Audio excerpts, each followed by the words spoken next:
A millionaire inherited a resort from his father and disguised himself as a janitor to test the employees. He was horrified when he heard the manager say something. The sun was setting over the crystal-clear waters of the Florida Keys, painting the sky in golden and reddish hues. The waves gently broke against the shore, creating a natural symphony that usually calmed Jason Blackwood. However, this evening, not even the beauty of the sunset could quell the storm raging inside him. Jason, a 28-year-old man, tall and athletic, stood on the balcony of the presidential suite at the Blue Paradise Resort. His hazel eyes, usually sparkling and full of life, now reflected a mixture of pain and confusion. His brown hair, typically perfectly styled, was disheveled from the countless times he had run his fingers through it in the last few hours. He wore an impeccable black suit, but his tie was loose and the top buttons of his white shirt were undone. In his right hand, he held a barely touched glass of whiskey. The news he had received that morning had changed his life forever. William Blackwood, his father and tourism magnate, had suddenly passed away from a heart attack. The sound of the door opening snapped Jason out of his thoughts. He turned to see Sarah, his mother, enter the room. Despite the evident sadness on her face, Sarah maintained the elegance and poise that characterized her. Her black hair, sprinkled with some gray, was pulled back in an impeccable bun, and her black designer dress accentuated her slender figure. "Jason, darling," Sarah said softly, approaching her son. "The reading of the will is in an hour. You should get ready." Jason nodded mechanically, taking a sip of his whiskey before setting the glass on the nearest table. "I still can't believe he's gone, Mum," he murmured. His voice broken by contained emotion, Sarah approached and hugged him, allowing herself for a moment to show her own vulnerability. "I know, my love, I can't believe it either. Your father was a strong man, full of life. I never thought he'd leave us so soon." They separated after a moment, and Sarah took her son's face in her hands, looking directly into his eyes. "But now we must be strong, Jason. Your father built an empire, and now it's up to us to maintain his legacy." Jason felt a knot in his stomach at his mother's words. He knew this moment would eventually come, but he had always thought he'd have more time, that his father would be there to guide him. Now suddenly all the weight of family expectations fell on his shoulders. "I don't know if I'm ready for this, Mom," he confessed, moving away and walking back to the balcony. "Dad always wanted me to get more involved in the business, but I always found excuses not to do it." Sarah followed her son, placing a comforting hand on his shoulder. "Your father understood that you needed your own space, Jason. He never pressured you too much because he trusted that when the time came, you'd rise to the occasion." Jason turned to look at his mother, doubt clearly visible in his eyes. "What if I'm not? What if I can't handle all this?" "You will be," Sarah affirmed with conviction. "You're a Blackwood, Jason. You have your father's entrepreneurial spirit in your blood. You may not have been directly involved in the business until now, but you've grown up surrounded by it. You know this world better than you think." Before Jason could respond, a knock on the door interrupted the conversation. It was Linda, the family's personal assistant, a middle-aged woman with thin-rimmed glasses and a grey pantsuit. "Excuse the interruption," Linda said in a professional tone. "The family lawyer has arrived and is ready to proceed with the reading of the will when you are—" Sarah nodded. "Thank you, Linda. We'll be there in a few minutes." When Linda withdrew, Sarah turned to her son once more. "It's time, Jason. I know it's difficult, but we must face this together. Your father would want us to be strong." Jason took a deep breath, straightened his tie and buttoned his shirt. "You're right, Mom. Let's do this." Together, mother and son left the suite and headed towards the resort's boardroom, where the fate of the Blackwood Empire was about to be revealed. The boardroom was an imposing space, with a large mahogany table in the center and black leather chairs around it. The walls were adorned with photographs showing the history of the Blue Paradise Resort, from its inauguration 3 decades ago to its most recent expansions. In each image, the figure of William Blackwood stood out, his confident smile and visionary gaze captured for posterity. Jason couldn't help but feel a pang of guilt as he looked at these images. While his father had been building this empire, he had been more concerned with enjoying the fruits of that work than with learning how to maintain and grow it. Already seated around the table were several key figures in the Blackwoods' life and business. There was Mark Thompson, the resort's general manager, a man in his 50s with graying hair and a shrewd look behind his designer glasses. Next to him, Emily Rodriguez, the head of personnel, a woman in her 40s with brown hair tied back in a bun and warm eyes that reflected a deep sadness for William's loss. Also present was Robert Davis, the head accountant, a short and plump man with incipient baldness and fingers that wouldn't stop fiddling with his tie. And finally, at the head of the table, was George Sullivan, the Blackwood family lawyer, a man in his 60s with white hair and a serious expression. When Jason and Sarah entered the room, everyone stood up out of respect. There was an exchange of silent greetings, handshakes, and brief hugs. The atmosphere was solemn, filled with contained emotions and unexpressed expectations. Once everyone was seated, Lawyer Sullivan cleared his throat and began to speak. "We are gathered here for the reading of Mr. William Blackwood's will," he announced in a grave voice. "Before proceeding, I would like to express my sincerest condolences to the family and all present. William was not only my client for over 30 years, but also a close friend.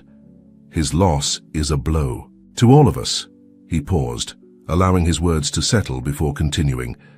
"Now I will proceed with the reading of the will."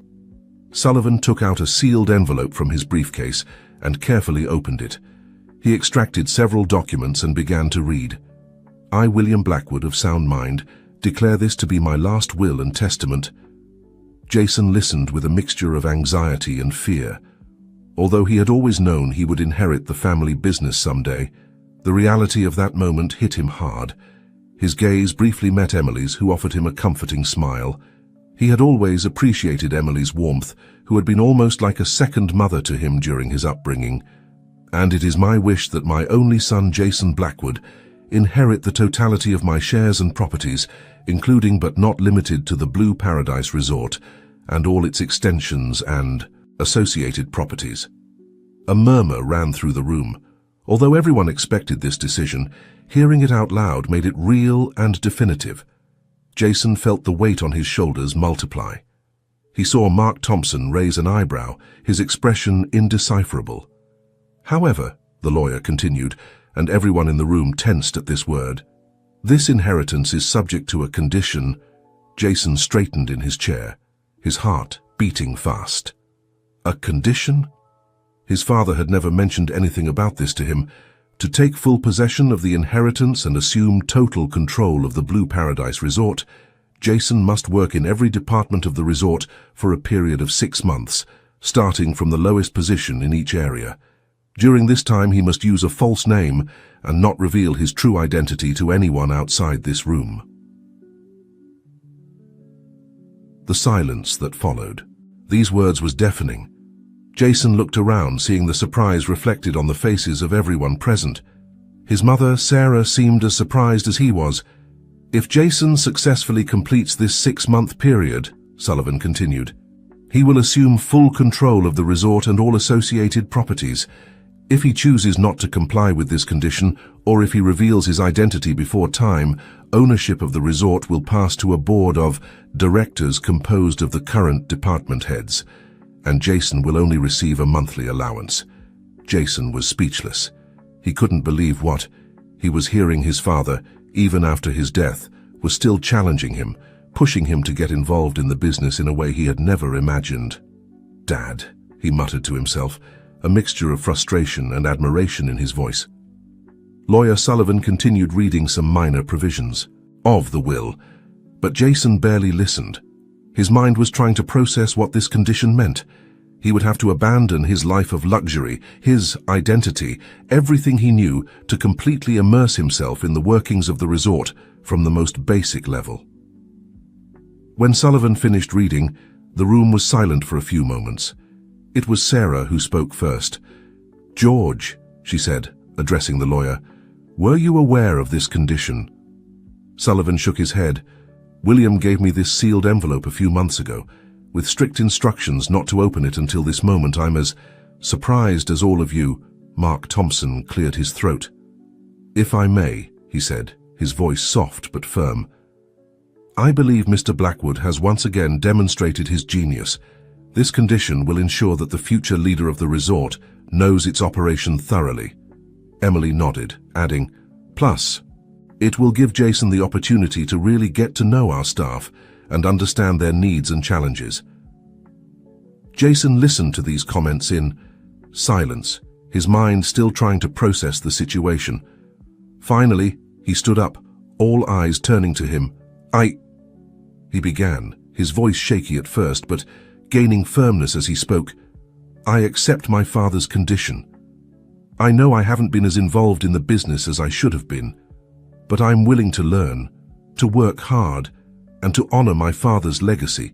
Sarah took her son's hand, her eyes shining with pride and concern in equal measure. "Jason, are you sure?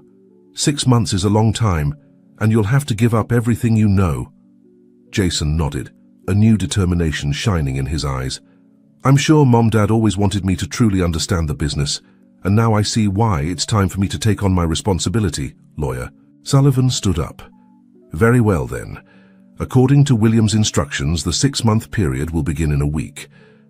During this time, Jason, you must prepare for your new identity. The rest of you," he said, looking at Mark, Emily, and Robert, "must keep the secret of Jason's true identity. Is that clear?" Everyone nodded solemnly. "Excellent," Sullivan continued. "Now, there are some additional details we need to discuss." As the lawyer continued to talk about the legal and logistical aspects of the situation, Jason allowed himself a moment to reflect.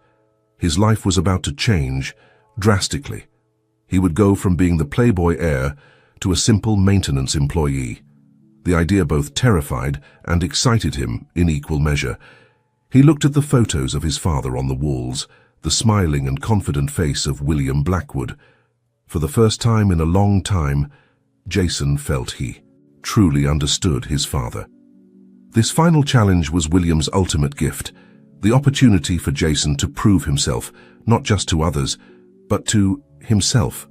"I'll make you proud, Dad," Jason thought, a new determination burning inside him. The following days passed in a whirlwind of activity. Jason had to prepare for his new life as Jack, the name he had chosen for his alter ego. With the help of Emily, who had offered to oversee his transformation, Jason began to plan the details of his new identity. One afternoon, while reviewing the final details in Emily's office, Jason couldn't help but express his doubts. "Emily, do you think I can really do this? Do you think I can fool everyone and live as a common employee for 6 months?" Emily, who was reviewing some documents, looked up and gave him a warm smile. "Jason, I've watched you grow up. I know you have a good heart, and that you're more capable than you think. Your father wouldn't have proposed this challenge if he didn't believe you could overcome it." Jason nodded, grateful for the support. "Thank you, Emily. I don't know what I'd do without you. You've always been there for me, even when I was a spoiled brat." Emily laughed softly. "Oh, you had your moments, but I always knew there was a good man underneath all that rich kid facade." Her expression turned more serious. "Jason, there's something I need to tell you. Your father, he and I were very close. He wasn't just my boss, but also a dear friend." Jason looked at her curiously. He had always noticed that his father had a special respect for Emily, but he had never thought much about it. Emily continued, "William confided many things about the resort to me, about his plans for the future. He wanted me to guide you through this process, but without interfering too much. He wanted you to discover things for yourself." "What do you mean?" Jason asked, intrigued. Emily sighed deeply. "Just that there's more to this resort than meets the eye, Jason. Your father built something special here, something that goes beyond a simple business. I hope that during these 6 months you can discover what Blue Paradise really means." Before Jason could ask more, the office door burst open. Mark Thompson entered, his face a mask of barely contained irritation. "Emily, I need to talk to you about the new vendor contracts," Mark said, deliberately ignoring Jason. Emily stood up, her expression changing to one of professionalism. "Of course, Mark. Jason, do you mind if we continue this later?" Jason nodded, noticing the tension in the air. As he headed for the door, he couldn't help but notice the cold look Mark gave him. He had always felt that the general manager didn't appreciate him much, but now that antipathy seemed to have increased. As he left the office, Jason came face to face with Robert, the head accountant, who seemed about to knock on the door. "Oh, Jason," Robert said, clearly surprised. "I didn't expect to see you here." "I was just finalizing some details with Emily," Jason responded, noticing the nervousness in Robert's voice. Right, Robert muttered, passing by Jason to enter the office. "If you'll excuse me." Jason stood in the hallway, reflecting on the events of the past few days. There were tensions and secrets at the resort that he had never noticed before. What else would he discover during his time as Jack? The morning Jason was to begin his new life as Jack came too soon for his liking. He woke up before dawn, his stomach churning with a mixture of nerves and anticipation. He looked at himself in the bathroom mirror, barely recognizing the man staring back at him.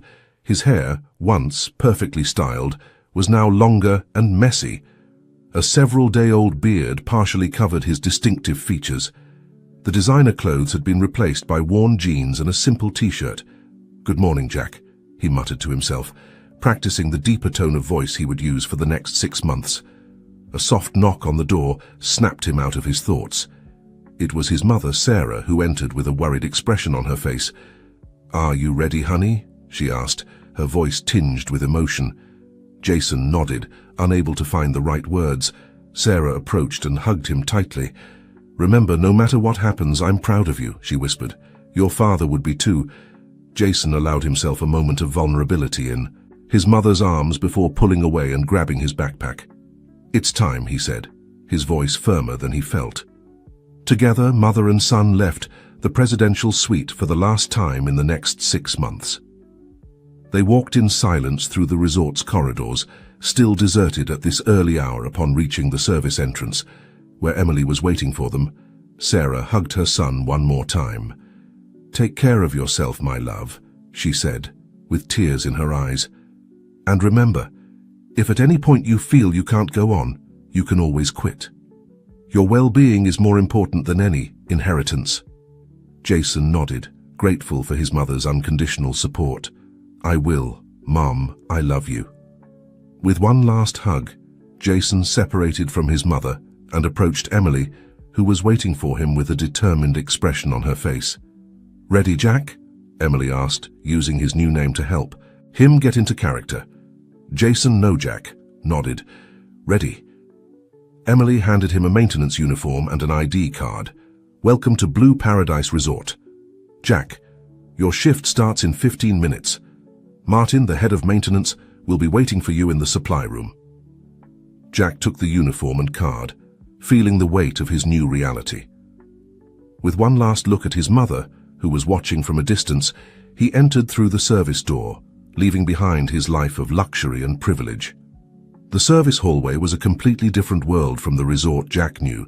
The walls, instead of the luxurious wallpaper that adorned the guest areas, were painted a simple and functional beige color. The floor was polished concrete, far from the Persian rugs and marble floors he was accustomed to. As he walked towards the supply room, Jack crossed paths with several employees starting their shifts. Some looked at him curiously, others barely paid him attention, immersed in their own morning routines. For the first time in his life, Jack experienced what it was like to be completely anonymous, just another face in the crowd.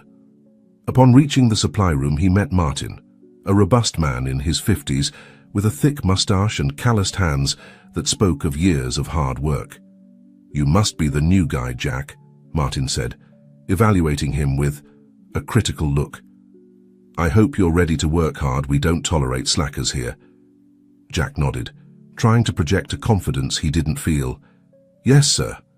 I'm ready to learn and work hard," Martin grunted, apparently satisfied with the response. "Good. Put on the uniform and follow me. We have a lot to do before the guests wake up." As he changed in the small dressing room adjacent to the supply room, Jack couldn't help but think about how surreal the whole situation was. Just a week ago, he was the heir to the resort, living a life of luxury and comfort. Now, he was about to start his first day as a maintenance employee, preparing to clean bathrooms and fix leaky faucets. As he left the dressing room, he saw his reflection in a small mirror hanging on the wall. The dark blue uniform of the maintenance staff was a bit big on him, making him look younger and less sure of himself. For a moment, he felt a pang of panic. Could he really do this for 6 months? "Jack, move it!" Martin's voice snapped him out of his thoughts. The toilets aren't going to clean themselves. Jack took a deep breath, squared his shoulders, and followed Martin out of the supply room. His new life had officially begun. The first hours of his shift were a whirlwind of activity. Martin took him from one side of the resort to the other, showing him the basic tasks he was expected to perform. Cleaning bathrooms, changing burnt-out light bulbs, picking up trash from the gardens, and a dozen other tasks that Jack had never considered before. To his surprise, Jack discovered that the physical work had a calming effect on his restless mind. Focusing on scrubbing a toilet or raking fallen leaves prevented him from obsessing over his situation or worrying about the future. However, the reality of his new position hit him hard when, while cleaning the main pool bathroom, a guest entered and began using the urinal without even looking at him. Jack, who had always been the center of attention wherever he went, suddenly felt invisible. Mid-morning, during a brief break, Jack found himself in the staff cafeteria, surrounded by employees chatting and laughing, completely unaware of his true identity.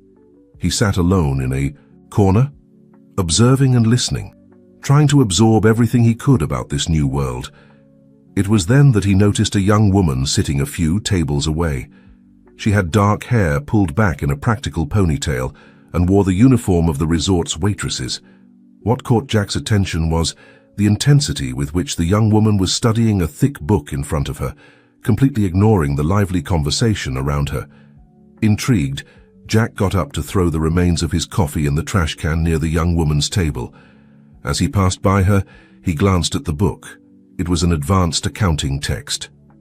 "Interesting reading for the break," Jack commented before he could stop himself. The young woman looked up, surprised. For a moment. Jack feared he had made a mistake in speaking to her, but then she smiled, a warm smile that lit up her entire face. "I'm studying for my exams," she explained. "I work here to pay for college." Jack nodded, impressed by her dedication. "I'm Jack," he introduced himself, extending his hand. "Today is my first day in maintenance." "Olivia," she responded, shaking his hand. "Waitress and part-time accounting student, welcome to Blue Paradise, Jack."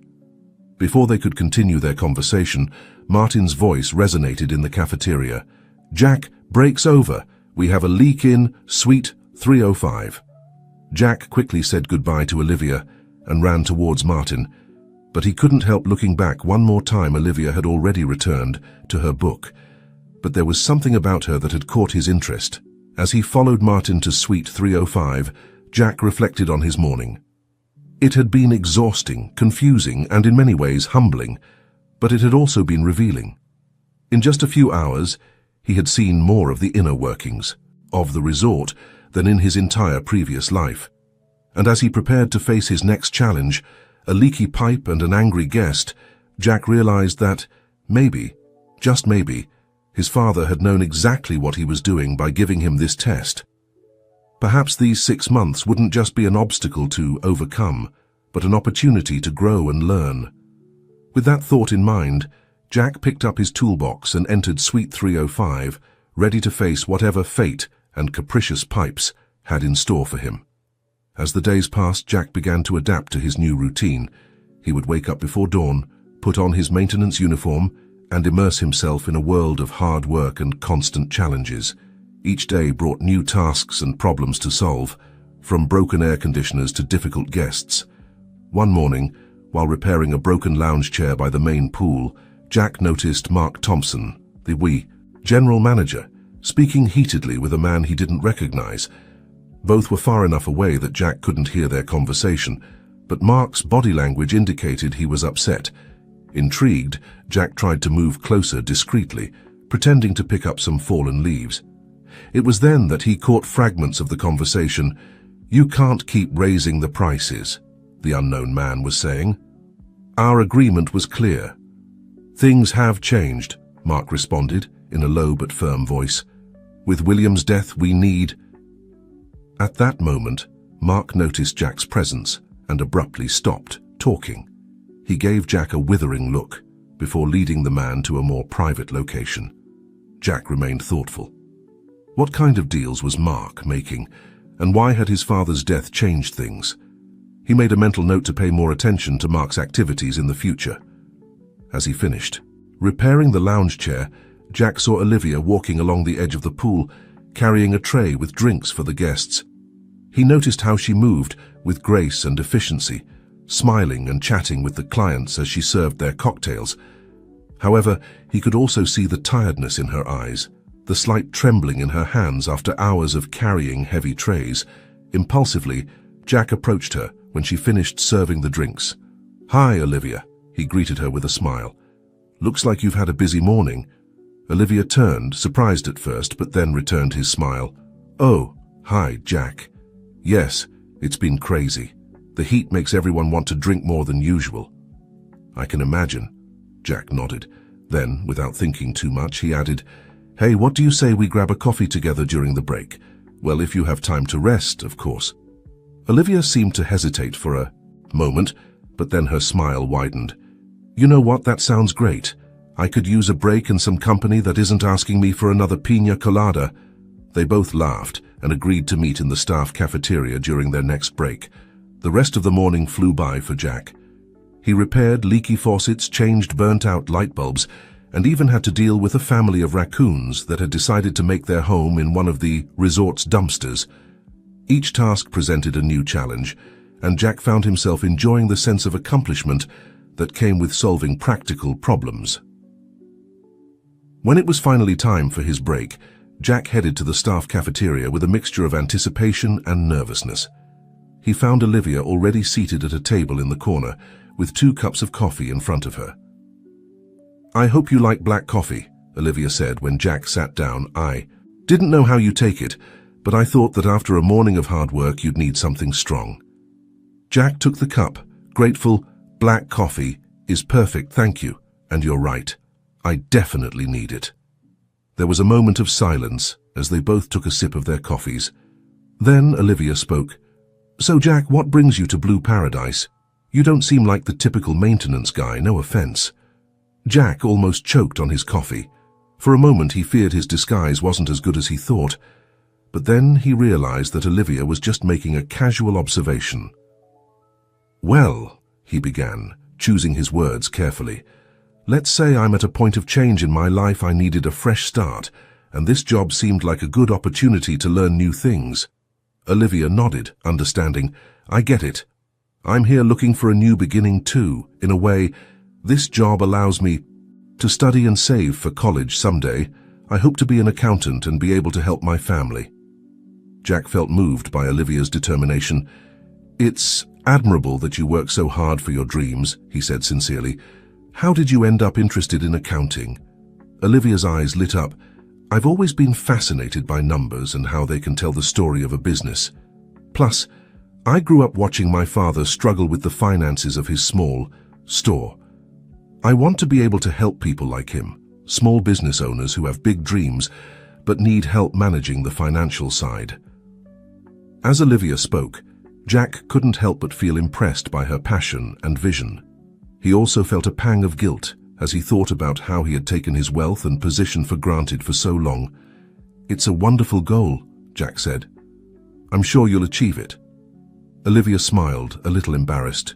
"Thank you. Sometimes it's hard, especially when I'm exhausted after a long shift and still have to study, but I know it will be worth it in the end." Jack was about to respond when he noticed Mark Thompson entering the cafeteria. The general manager looked worried and stressed, very different from his usual cool composure. Mark looked around the cafeteria, his eyes briefly stopping on Jack and Olivia before continuing his search. "Are you okay?" Olivia asked, noticing the change in Jack's expression. Yes, I'm fine," Jack replied, turning his attention back to Olivia. "I just remembered that I have to finish fixing an air conditioner before my shift ends." Olivia looked at her watch and sighed. "Speaking of shifts, mine is about to start again. Thanks for the coffee and the chat, Jack." It's been nice to have a conversation that doesn't involve taking drink orders. They both stood up, and for a moment there was an awkward silence. Then Olivia gave Jack a quick hug. "See you around," she said with a smile before hurriedly leaving the cafeteria. Jack stood there for a moment, a goofy smile on his face. But when he saw Mark leave the cafeteria with a frustrated expression, his smile faded. He remembered the conversation he had witnessed earlier and wondered what was really going on in the resort his father had built. With a sigh, Jack threw away his empty coffee cup and prepared to return to work. He had a feeling that the coming months were going to be much more complicated than he had imagined. As the weeks passed, Jack became more and more adapted to his new life as a maintenance employee. His hands, once soft and well cared for, were now full of calluses and small cuts, a testament to the hard work he performed day after day. His skin, once pale from hours spent in air-conditioned offices, was now tanned by the Caribbean sun. But the changes weren't just physical. Jack began to notice how his perspective on the resort and its employees was gradually changing. He no longer saw Blue Paradise simply as a source of income or a family legacy, but as a living organism maintained by the effort and dedication of hundreds of people. One afternoon, while repairing an ice machine in the main kitchen, Jack overheard a conversation between two cooks that caught his attention. "I'm telling you, something weird is going on," one of them was saying in a low voice. "The supply orders have changed. We're receiving lower quality ingredients, but the prices on the menu are still the same." "Shh," the other replied, looking nervously around. "You shouldn't talk about that. You know what happened to Miguel when he started asking questions." Jack pretended to be concentrating on the ice machine, but his mind was quickly processing this new information. Were they lowering the quality of the ingredients? And what had happened to Miguel? Before he could hear more, Emily entered the kitchen. The cooks immediately changed the subject, talking loudly about the day's menu. Emily looked around the kitchen until her eyes landed on Jack. Jack," she said quickly, correcting herself. "Could you come with me for a moment? I need your help with something." Jack nodded, wiping his hands on his uniform before following Emily out of the kitchen. She led him to a deserted hallway before speaking. "How are you handling everything?" she asked in a low voice, concern evident on her face. "I'm fine," Jack replied, surprised by the question. "It's different, but I'm learning a lot." Emily nodded, but her expression remained serious. "Listen, Jack, I know you've probably noticed unusual things happening at the resort." Jack tensed. Did Emily know what he had heard in the kitchen? "I just want you to know," Emily continued, "that your father trusted me. He asked me to watch over you, to help you if you needed it. If you see or hear anything that worries you, you can come to me. Do you understand?" Jack nodded slowly, processing Emily's words. "Thank you," he finally said. "I'll keep that in mind." Emily gave him a small smile before walking away, leaving Jack with more questions than answers. That night, as he prepared to sleep in the small room he shared with two other maintenance employees, Jack couldn't stop thinking about everything he had discovered. The lower quality ingredients, Mark's suspicious conversation he had witnessed, Emily's cryptic words. He realized that Blue Paradise hid more secrets than he had imagined, and he, as Jack, was in a unique position to uncover them. As he fell asleep, Jack made a decision. He wasn't just going to work hard and learn about the resort's operations. He was going to investigate to discover what was really going on in his father's legacy. What he didn't know was that this decision would lead him down a path full of dangers, secrets, and perhaps even love. Jason, Blackwood's real challenge was about to begin. The sun was barely peeking over the horizon when Jack was already up, preparing for another day of work at Blue Paradise Resort. Almost 2 months had passed since he began his new life as a maintenance employee, and each day brought new challenges and discoveries. As he put on his uniform, Jack mentally reviewed his plan for the day. In addition to his usual tasks, he was determined to investigate further the irregularities he had noticed at the resort. Emily's words still echoed in his mind. "If you see or hear anything that worries you, you can come to me." But Jack wasn't sure if he could fully trust her or anyone else. As he left the room he shared with other employees, he ran into Olivia in the hallway. She smiled at him, and Jack felt his heart skip a beat. "Good morning, early bird," Olivia greeted him. "Ready for another day in paradise?" Jack laughed. "As ready as one can be to clean pools and fix air conditioners. How about you, ready to serve mimosas to grumpy tourists?" Olivia made a comic grimace. "Oh, I can't wait, especially since I have an exam after my shift today. Nothing like studying advanced accounting with the smell of sunscreen, right?" "Hey, you're doing great," Jack said, his tone turning more serious. "I really admire your dedication." "Olivia, seriously." For a moment they both stood in silence, looking into each other's eyes. Jack felt the urge to say something more, to express the feelings that had been growing inside him over the past few weeks. But before he could do so, the walkie-talkie on his belt came to life. "Jack, we need you in the presidential suite. There's a problem with the jacuzzi," Martin's voice resonated. Jack sighed. "Duty calls, good luck on your exam. Olivia, I'm sure you'll do great." "Thanks, Jack," she replied with a smile. "Be careful with that jacuzzi. You don't want to end up looking like a wrinkled prune." With one last shared laugh, they both separated to begin their respective workdays. The presidential suite was a world apart from the rest of the resort. As he walked through the luxuriously decorated hallways, Jack couldn't help but feel a pang of nostalgia for his old life. Just a few weeks ago, he would have been the guest in a suite like this, not the maintenance man called to fix the jacuzzi. As he entered the suite, Jack was surprised to see Mark Thompson, the general manager, speaking in a low voice with a man he didn't recognize. The stranger was tall and thin, with an impeccable suit that screamed, "Old money." When they noticed Jack's presence, both men abruptly fell silent. "Ah, the maintenance staff," Mark said, with a condescending tone that made Jack have to suppress a grimace. "The jacuzzi isn't working properly. Fix it quickly and quietly. We don't want to disturb our distinguished guest." The man in the suit looked at Jack with a mixture of disdain and boredom before turning back to Mark. "Make sure this is resolved quickly, Thompson, and remember our conversation. Things must proceed as planned." With those cryptic words, the man left the suite, leaving Jack and Mark alone. For a moment, Mark seemed to forget Jack's presence, his face a mask of worry and calculation. Then, as if putting on a mask, his expression returned to its usual professional coldness. "Well?" Mark snapped. "What are you waiting for? Fix the jacuzzi and get out of here." Jack nodded silently and headed to the main bathroom. As he worked on the jacuzzi, his mind was racing. Who was that man? And what was it that needed to proceed as planned?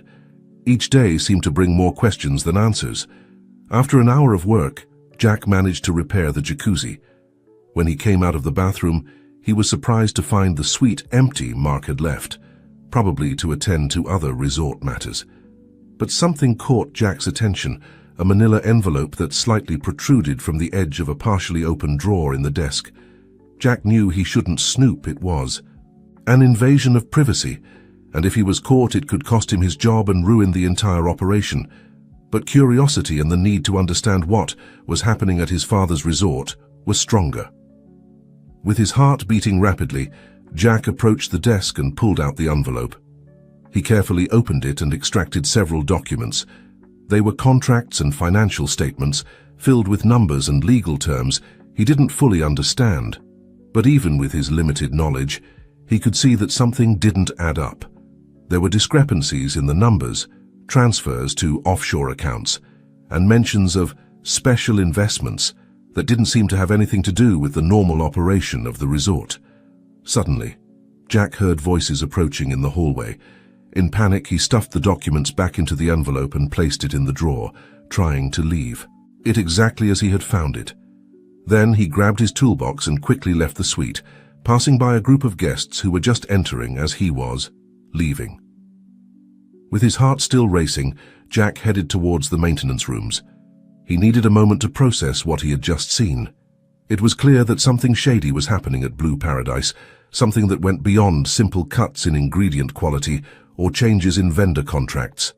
As he walked, absorbed in his thoughts, he almost bumped into Emily, who was coming from the opposite direction. "Jack," she said, surprised. "I was looking for you. Do you have a moment?" Jack nodded, trying to hide his agitation. Emily led him to a small empty office and closed the door behind them. "Is everything okay? Emily asked, her voice full of concern. "You seem upset?" For a moment, Jack considered telling Emily everything he had seen and heard, but something held him back. Although Emily had been a trusted figure in his life for years, he wasn't sure who he could really trust. "Now, I'm fine," Jack lied. "Just a little tired. The jacuzzi in the presidential suite gave more problems than I expected." Emily looked at him intently for a moment, as if she could see through his lie. Then she sighed. "Jack, I know things have been difficult for you these past few months, and I know you've been noticing unusual things at the resort." Emily paused, as if carefully choosing her next words. "I just want you to know that I'm here for you. If you need to talk, or if you discover something that worries you, you can come to me. Your father trusted me, and I hope you can too." Jack felt a pang of guilt for not fully trusting Emily, but his instinct told him to be cautious. "Thank you, Emily," he finally said. "I appreciate it, and if there's anything I need to discuss, I'll let you know." Emily nodded, although Jack could see a hint of disappointment in her eyes. "Good. Just be careful, okay?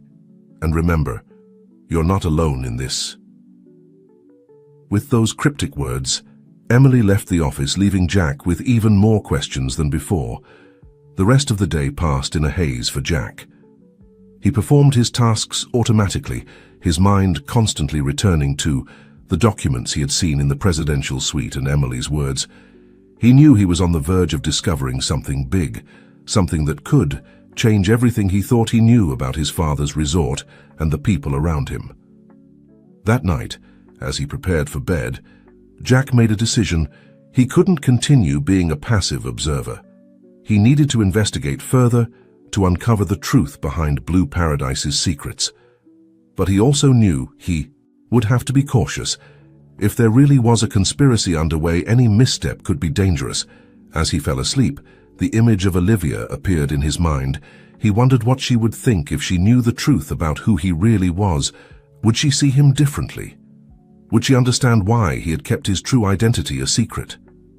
With these thoughts swirling in his head, Jack drifted into an uneasy sleep, unaware that the coming days would test not only his determination, but also his growing relationship with Olivia.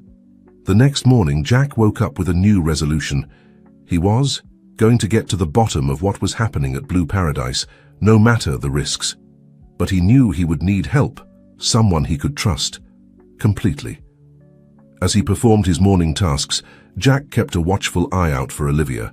He found her during the lunch break, sitting alone at a table in the staff cafeteria, her nose buried in an accounting book.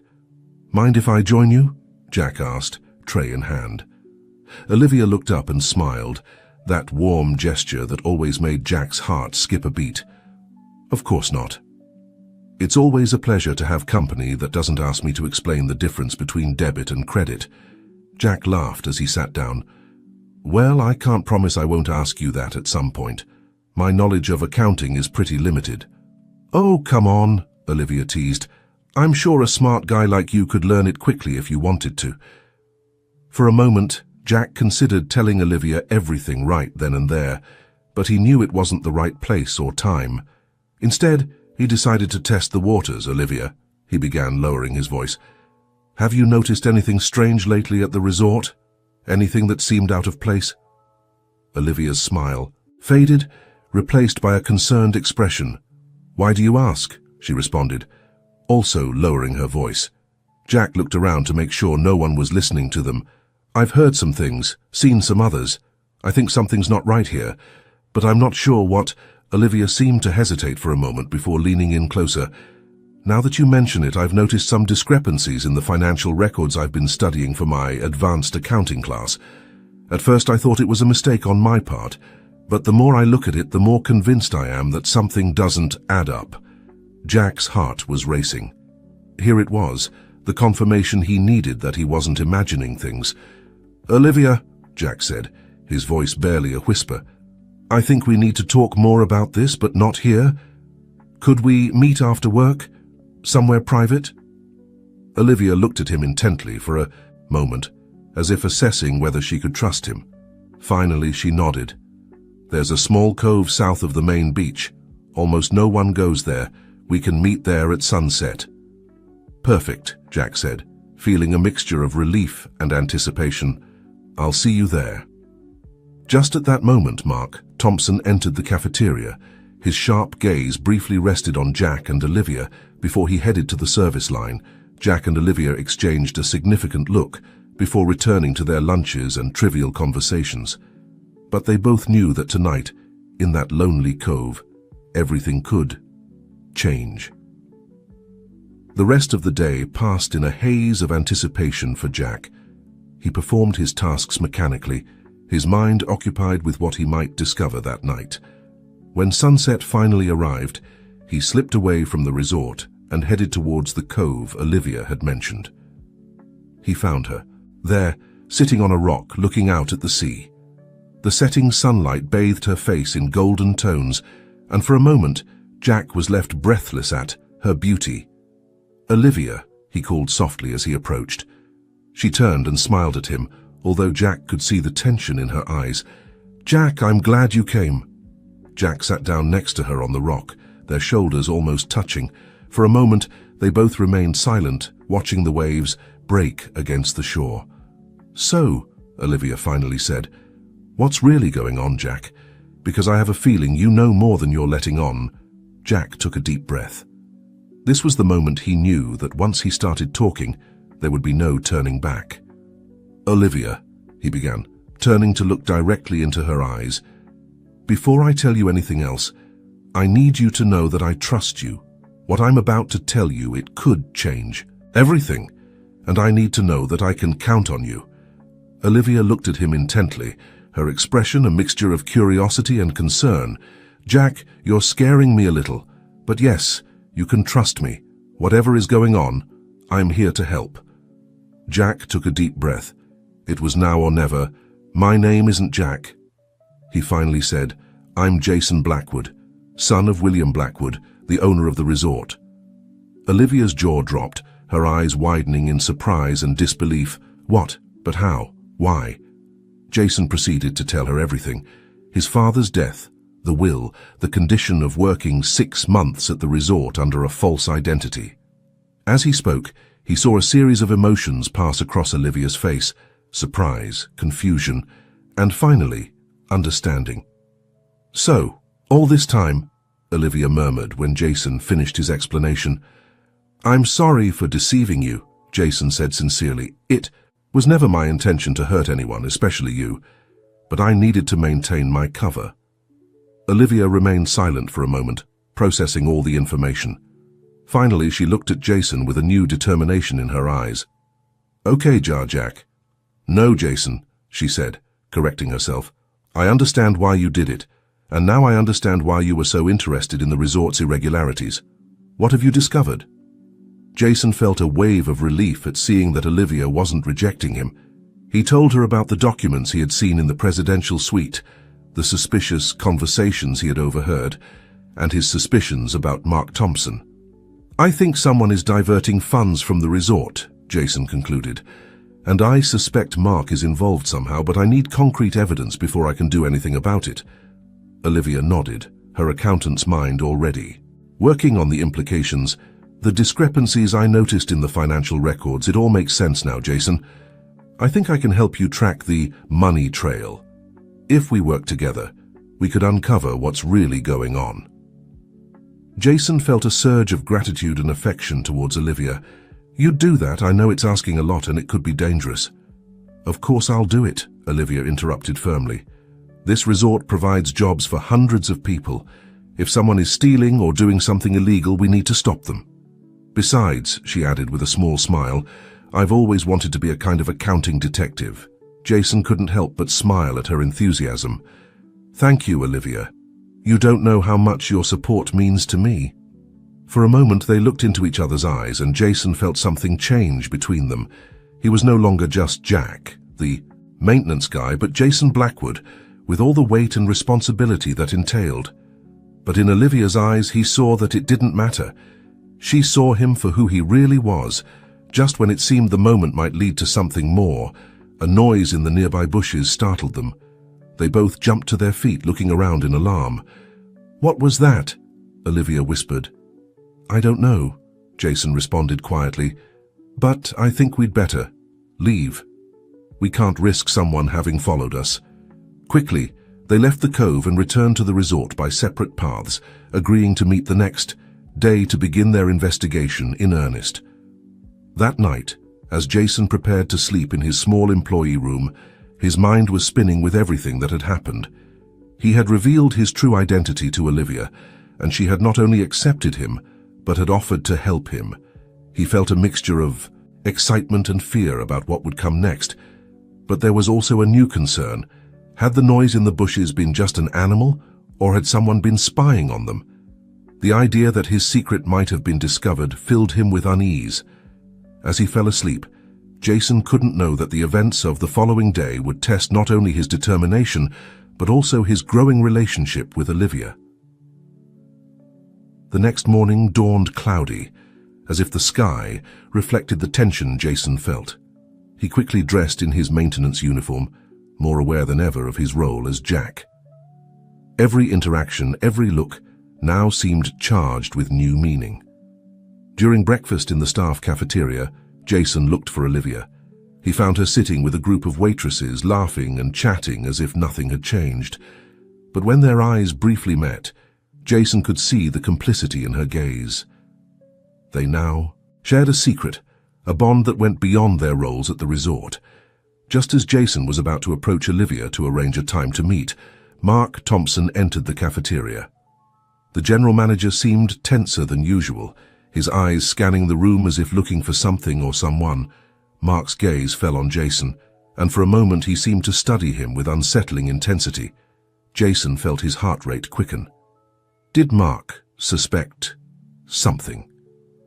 Before he could think more about it, Martin, the head of maintenance, approached Jason. "Jack, I need you to come with me," Martin said, his tone unusually serious. "Mr. Thompson wants to see you in his office." Now, Jason felt a knot form in his stomach. Why would Mark want to see him? Had he discovered his true identity? As he followed Martin out of the cafeteria, Jason cast one last glance at Olivia. She was watching him with concern, and Jason had to resist the urge to run to her and tell her what was happening. The walk to Mark's office seemed endless.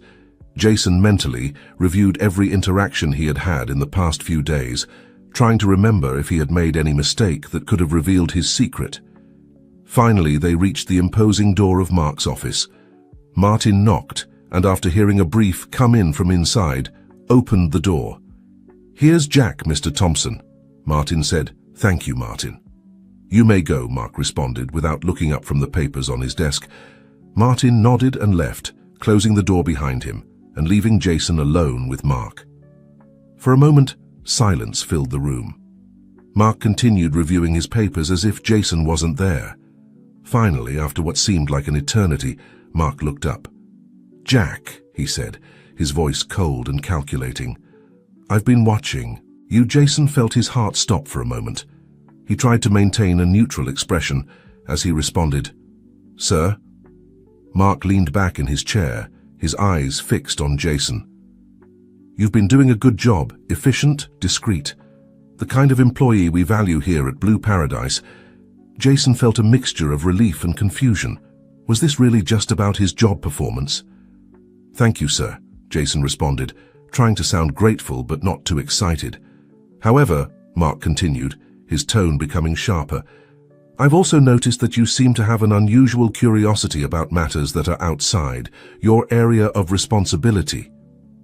The relief Jason had felt evaporated instantly. Mark was watching him, and not just his work. "I don't know what you mean, sir," Jason said, struggling to remain calm. Mark leaned forward, his eyes never leaving Jason's. "Let me be clear.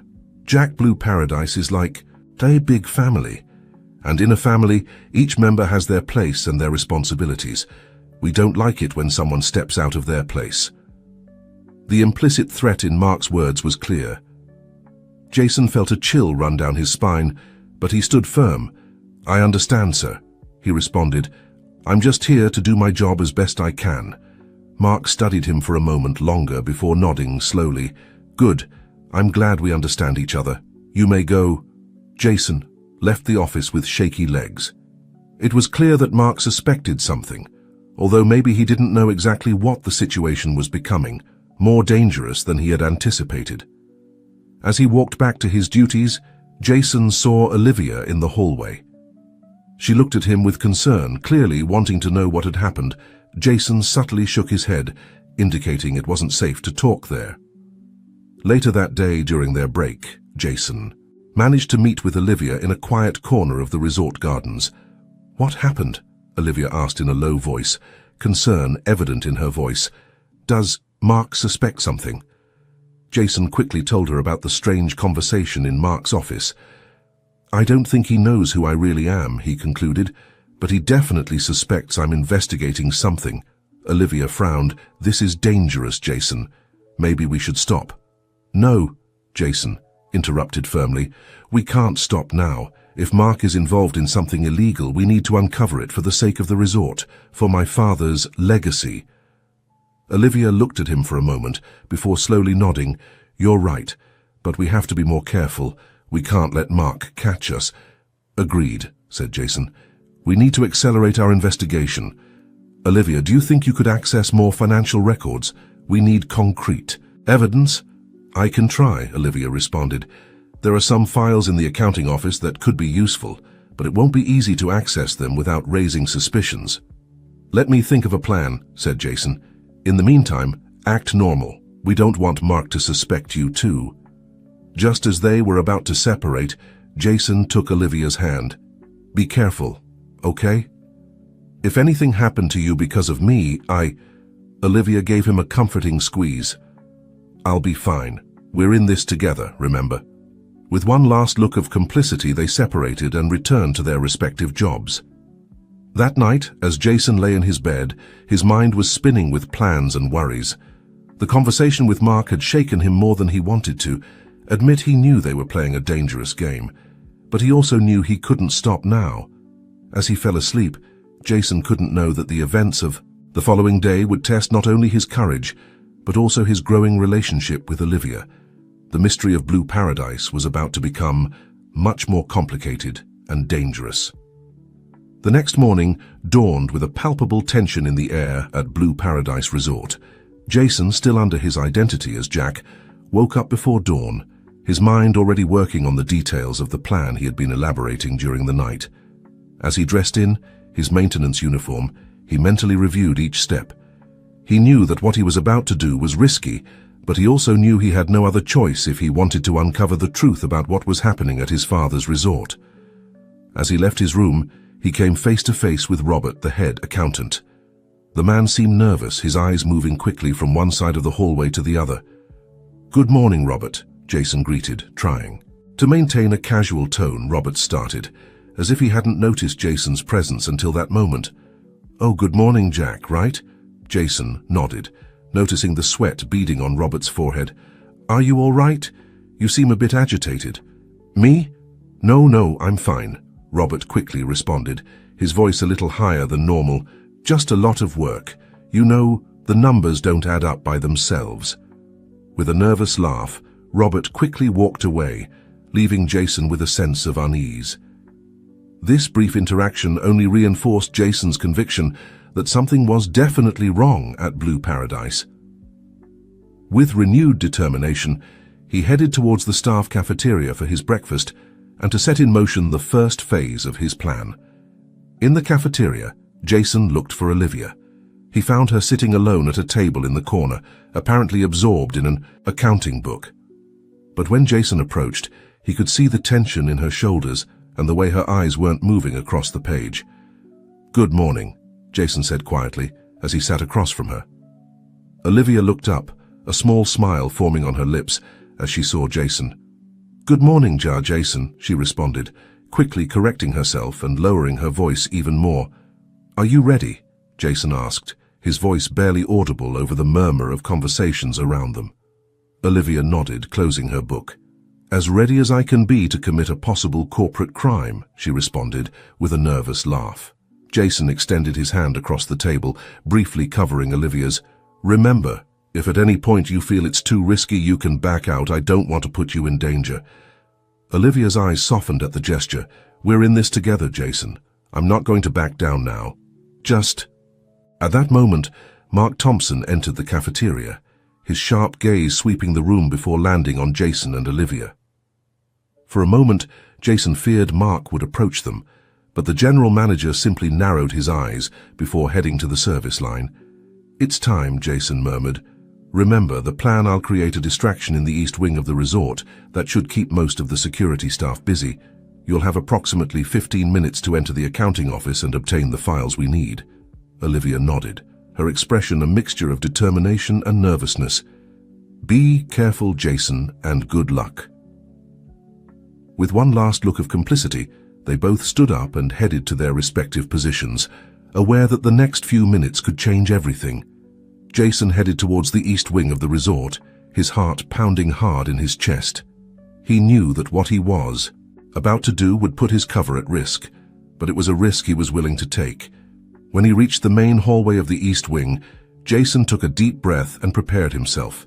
Then, with a quick movement, he activated the fire alarm. The effect was immediate. Sirens began to sound throughout the resort, and within seconds the hallway was filled with confused guests and rushed staff. Jason began directing people towards the emergency exits, perfectly playing his role as a responsible employee. "Please remain calm and head to the exits," Jason shouted over the noise of the alarms.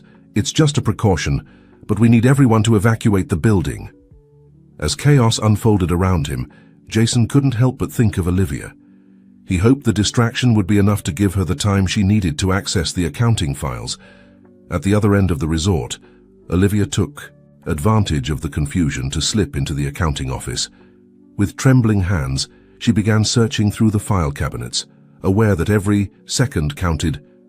Come on," she muttered to herself as she quickly flipped through the documents. "It has to be here somewhere." Finally, her eyes fell on a folder labeled Special Investments. With her heart pounding, Olivia opened the folder and began scanning its contents. What she saw left her breathless. There were records of transfers to offshore accounts, falsified invoices, and what appeared to be bribes disguised as consulting expenses. It was worse than she and Jason had imagined. Quickly, Olivia took out her phone and began taking photos of the most incriminating documents. She was so focused on her task that she didn't hear the door open behind her. Well, what do we have here?" Olivia froze, fear running down her spine like an ice cube. Slowly, she turned around to find herself face to face with Mark Thompson. The general manager was standing in the doorway, a cold smile on his face. "Olivia, dear, I didn't expect to find you here, especially during an emergency evacuation."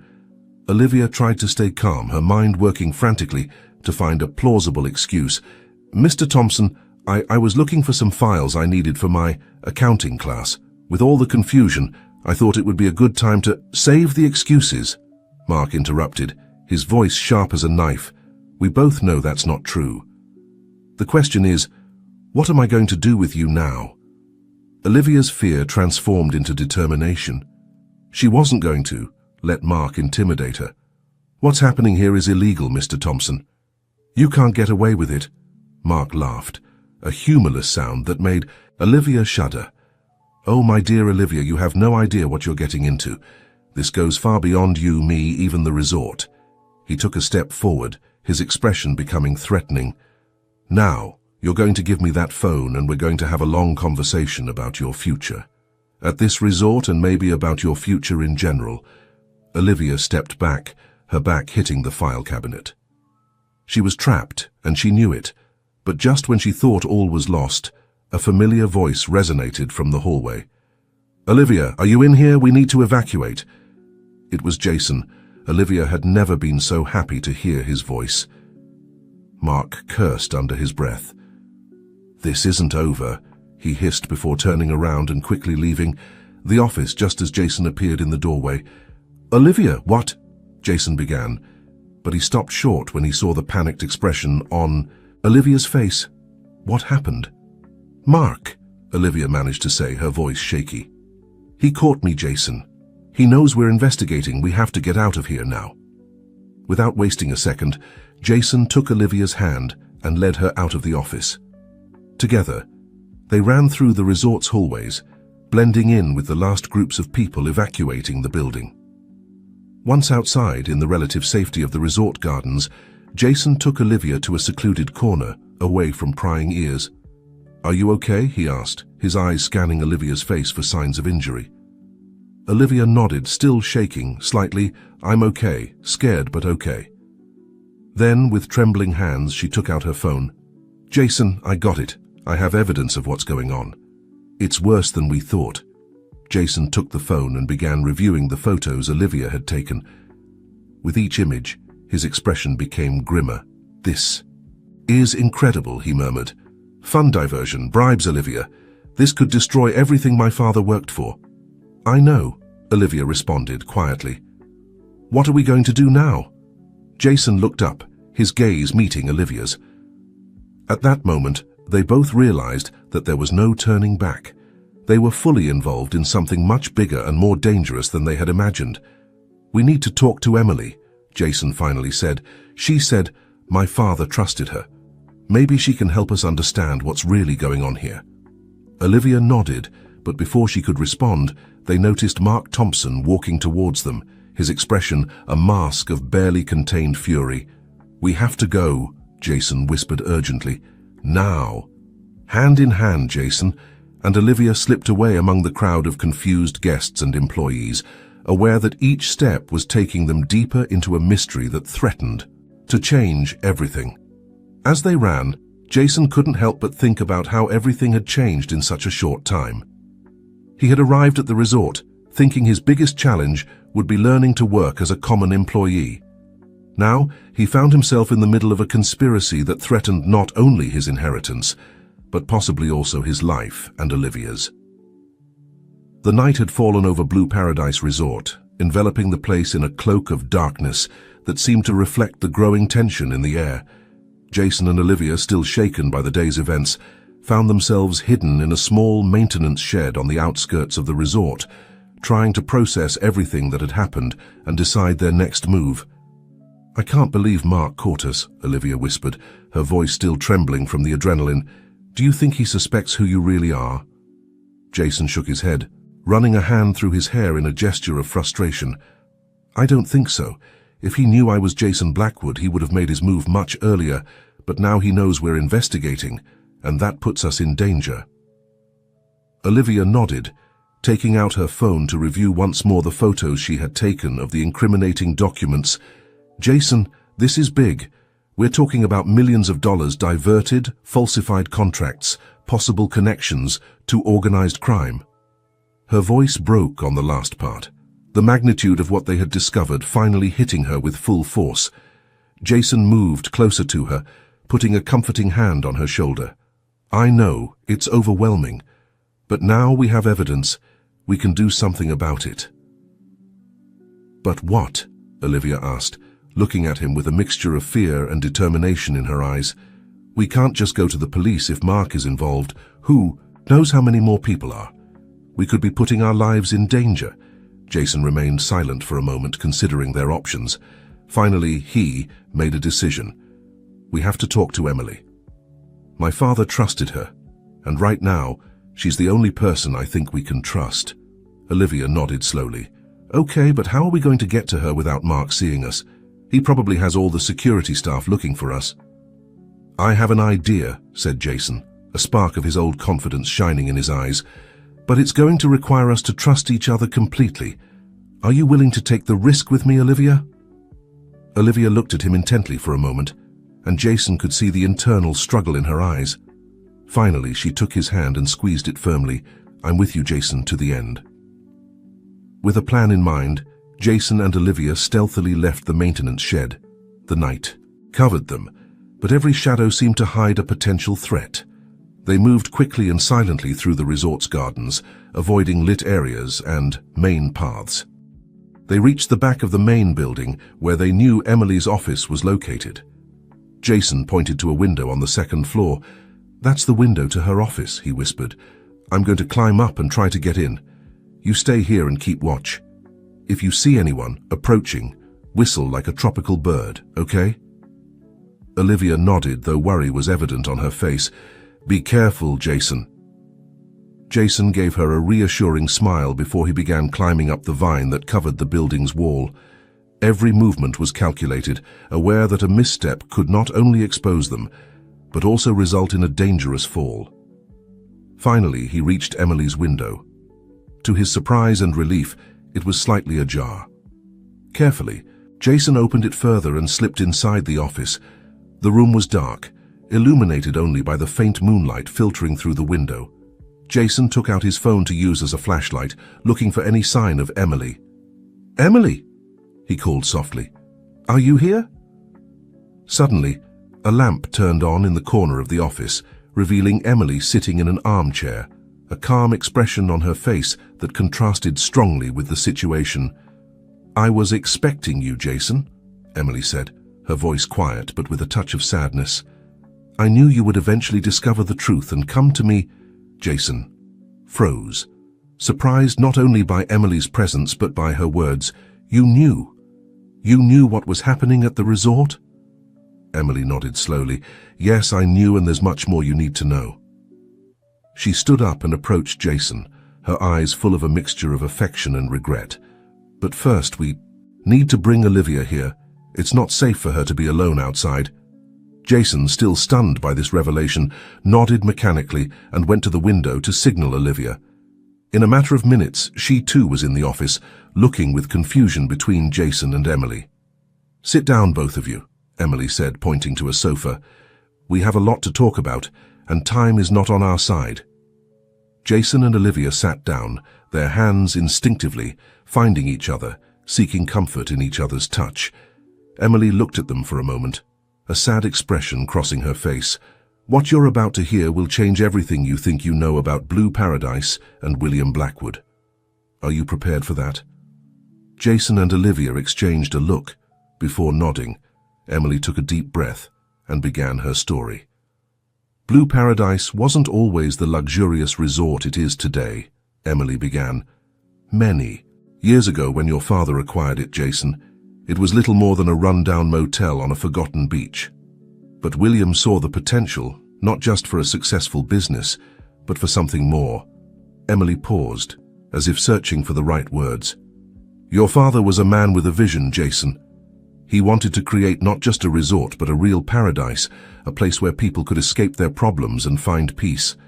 But to do that, he needed money. A lot of money." Jason felt his heart rate quicken. He had the feeling he was about to discover something that would forever change the image he had of his father. "That's when William made a deal," Emily continued. "A deal with powerful and dangerous people, people who could provide the money he needed, but who also demanded something in return." "What kind of people?" Olivia asked, her voice barely a whisper. Emily looked at her with a grave expression. "The kind of people you don't want to be indebted to. Let's call them unconventional investors." Jason felt a knot form in his stomach. "Are you saying my father did business with criminals?" Emily nodded slowly. "Your father believed he was doing the right thing, Jason. He thought he could use that money to create something beautiful, something that would benefit many people. And in many ways, he succeeded. Blue Paradise has provided employment to hundreds of people, boosted the local economy, brought joy to thousands of tourists. But the cost, the fund diversions, the falsified contracts," Olivia interrupted. "All of that was to pay these investors, wasn't it?" "Yes," Emily confirmed. "William managed to maintain a delicate balance for years. He used part of the resort's profits to pay the investors, while reinvesting the rest in improving the place and in community projects. But lately things were becoming more complicated." "What do you mean?" Jason asked, dreading the answer. Emily sighed deeply. The investors wanted more. They threatened to expose everything. If William didn't increase the payments, your father was under immense pressure, Jason. I believe that may have contributed to his heart attack." Jason stood up abruptly, unable to contain his agitation. "I can't believe it. My father, how could he do something like this? How could he risk everything he worked for? How could he put us all in danger?" Olivia stood up and put a hand on his arm, trying to calm him. "Jason, your father thought he was doing the right thing. Maybe not in the right way, but his intentions, Intentions don't matter when you're dealing with criminals, Jason snapped, though he immediately regretted his tone when he saw the hurt expression on Olivia's face. Emily approached them, her expression serious. Jason, I understand your anger and disappointment, but now is not the time for that. We're in a very dangerous situation. With your father's death, the investors are getting impatient. Mark has been trying to keep them at bay, but he's reaching his limit. Wait, Olivia said, her eyes widening with understanding. Is Mark trying to protect the resort? Emily nodded. In his own way, yes, I don't approve of his methods, but he's been doing everything he can to maintain the balance your father established, Jason. However, now that you've discovered the truth, things have become even more complicated. Jason passed a hand over his face, trying to process all this information. What are we supposed to do now? We can't just ignore all this. Emily looked at both of them with a determined expression. No, we can't ignore it, but we can't face it alone either. We need help, Jason. And I think I know where we can find it. Where? Jason and Olivia asked in unison. Emily went to her desk and pulled out a sealed envelope from the top drawer. Your father left this for you, Jason? He said I should only give it to you if you ever discovered the truth about Blue Paradise. With trembling hands, Jason took the envelope. He opened it slowly, pulling out a handwritten letter as he read. His expression changed from confusion to amazement, and finally to firm resolution. What does it say? Olivia asked softly. Jason looked up from the letter, his eyes shining with a new determination. My father had a contingency, plan A way to free himself from the investors once and for all, but he needed me to be ready to carry it out. And are you? Emily asked, her voice full of hope and concern in equal measure. Jason looked at Olivia, then at Emily, and finally back at the letter in his hands. I don't know, he admitted, but I know I can't turn my back on this. Blue Paradise is more than just a resort. It's my father's legacy. It's the livelihood of hundreds of people. I can't let it fall into the hands of criminals. Olivia took his hand, intertwining her fingers with his. You're not alone in this. Jason, I'm with you, no matter what happens. Emily nodded, a small smile forming on her lips. And so am I. Your father trusted me to help you, and that's exactly what I'm going to do. Jason felt a wave of gratitude towards these two women who were willing to risk everything for him and for Blue Paradise. He knew the road ahead would be dangerous and full of challenges, but for the first time since this whole madness began, he felt a spark of hope. Okay, he finally said, let's do it. Let's save Blue Paradise and honor my father's true legacy. As the first rays of dawn began to peek over the horizon, faintly illuminating Emily's office, the three began to plan their next move. They knew they were facing powerful and dangerous enemies, but they also knew they had something their adversaries didn't have, the truth and the determination to do the right thing.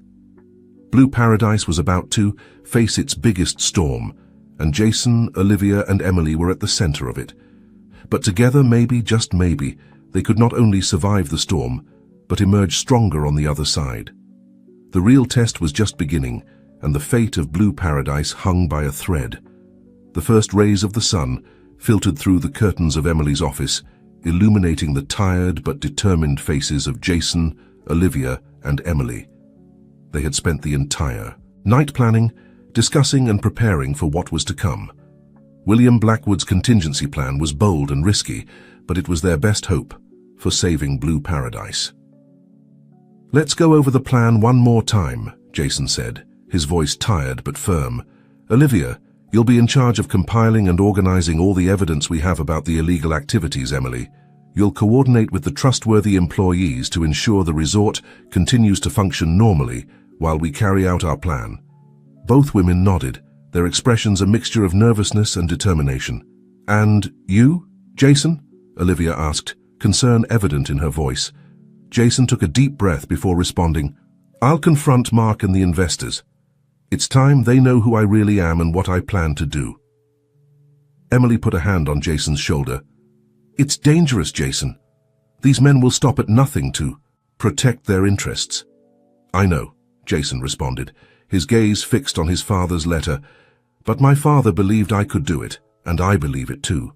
Besides, I have something they don't expect. "What's that?" Emily and Olivia asked in unison.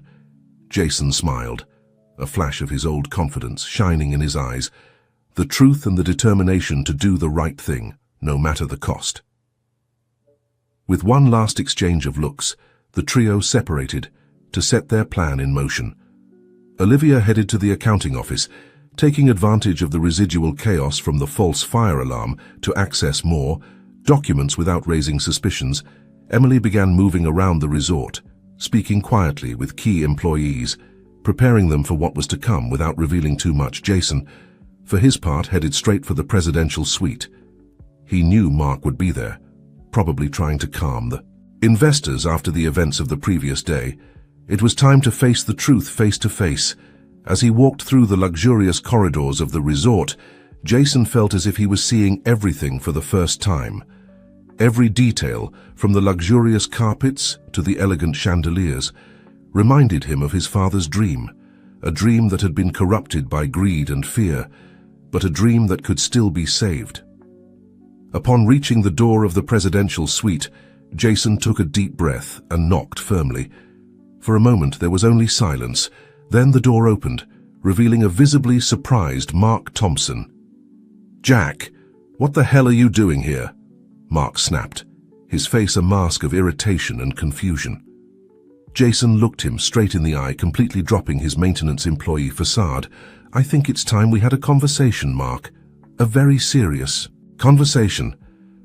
Before Mark could respond, a voice from inside the suite caught his attention. "Who is it, Thompson? We don't have time for interruptions." Jason recognized that voice. It was the man in the expensive suit he had seen talking to Mark days ago. Without waiting for an invitation, Jason pushed Mark aside and entered the suite. The man in the suit was sitting in a leather armchair, surrounded by two other intimidating-looking men. They all turned to look at Jason with a mixture of surprise and annoyance. "Gentlemen," Jason said, his voice firm and clear, "allow me to introduce myself properly. My name is Jason Blackwood, son of William Blackwood and rightful heir to Blue Paradise Resort." The silence that followed this statement was deafening. Mark seemed to have lost the ability to speak, while the other men exchanged looks of astonishment and growing anger. The man in the suit was the first to recover. He slowly stood up, his expression changing from surprise to a cold, calculating smile. Well, young Mr. Blackwood in person. I must say it's a surprise and not a particularly pleasant one." Jason maintained his firm stance. "I know who you are and what you've been doing with my resort, and I've come to tell you it's over." A harsh laugh filled the room. "Over? Boy, you have no idea who you're dealing with. This resort is much more than you think, and it has much more powerful owners than you." "You're wrong," Jason responded, pulling an envelope from his pocket. "I have evidence of all your illegal activities, every transaction, every bribe, every threat. And if anything happens to me, that evidence will go directly to the authorities and the media."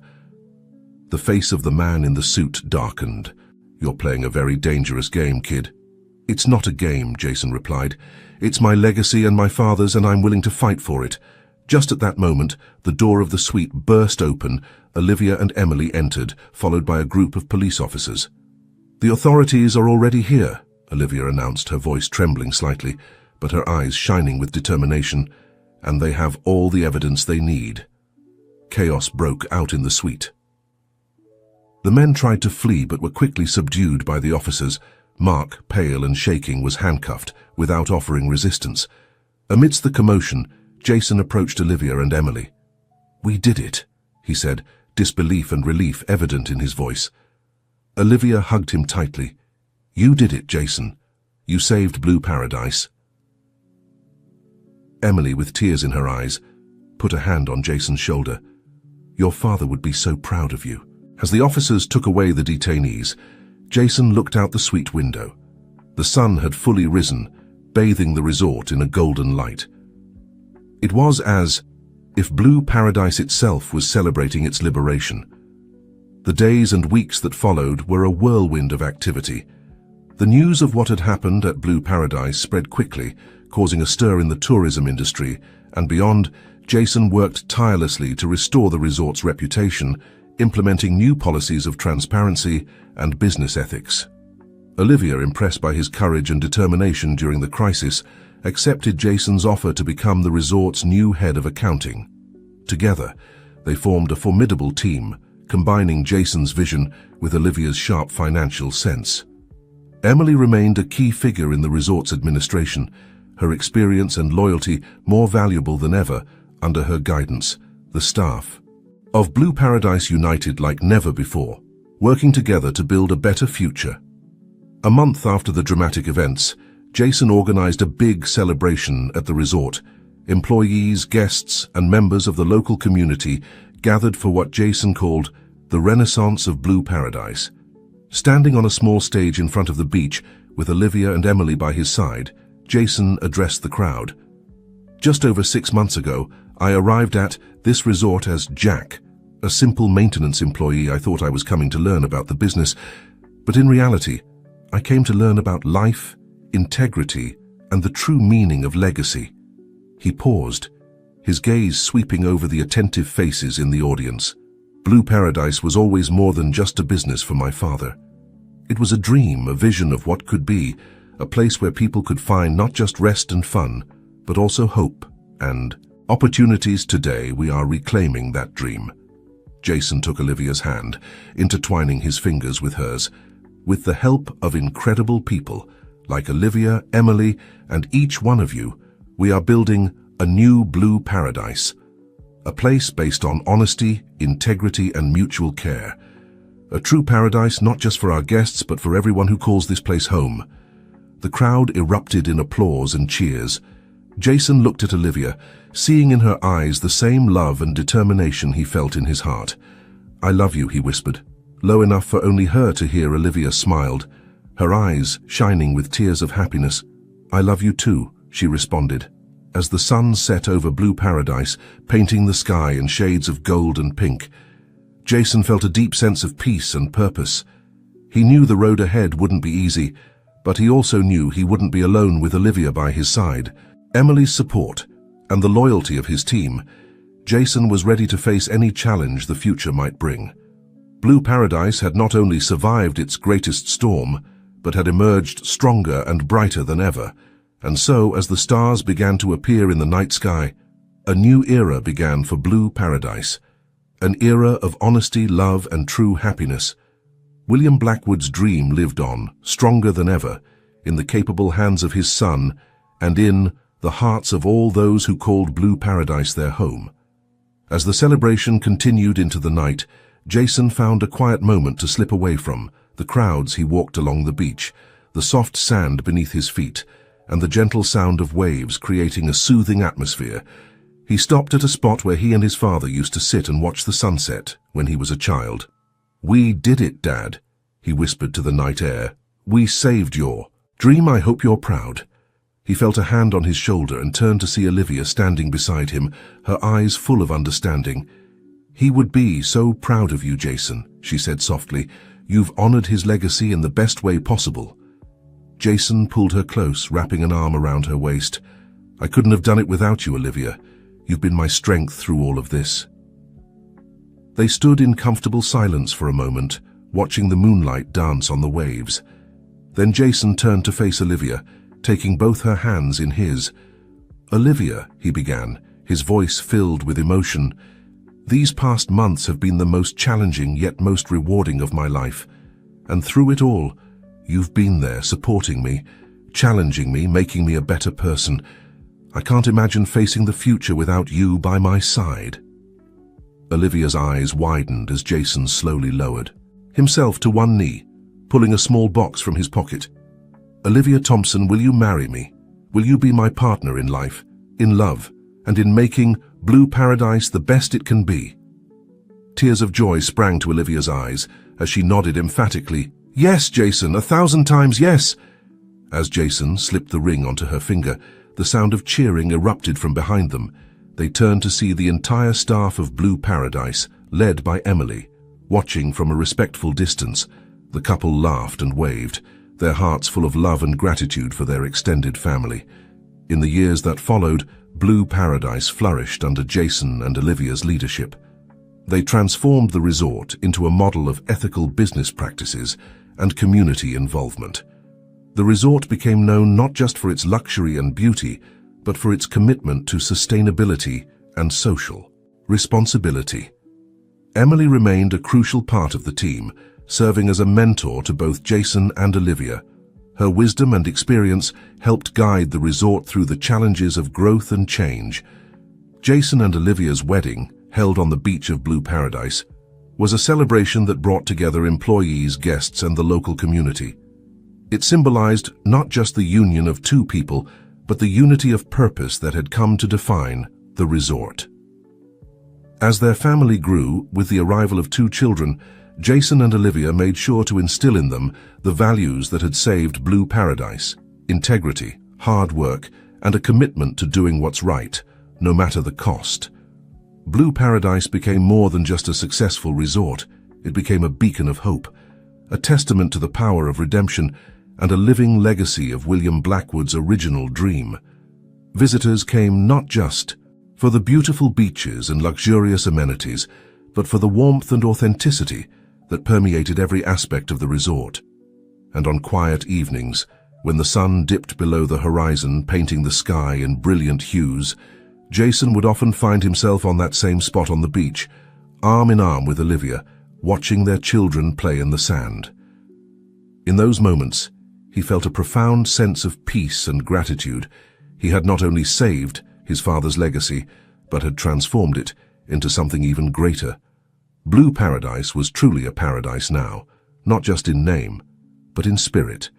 And as he looked at his family, at the resort that had become a home to so many, Jason knew that this was just the beginning of a beautiful, endless journey. The story of Blue Paradise, of redemption, love, and the power of doing what's right would continue to inspire for generations to come, and in that, William Blackwood's dream lived on, brighter and more vibrant than ever before.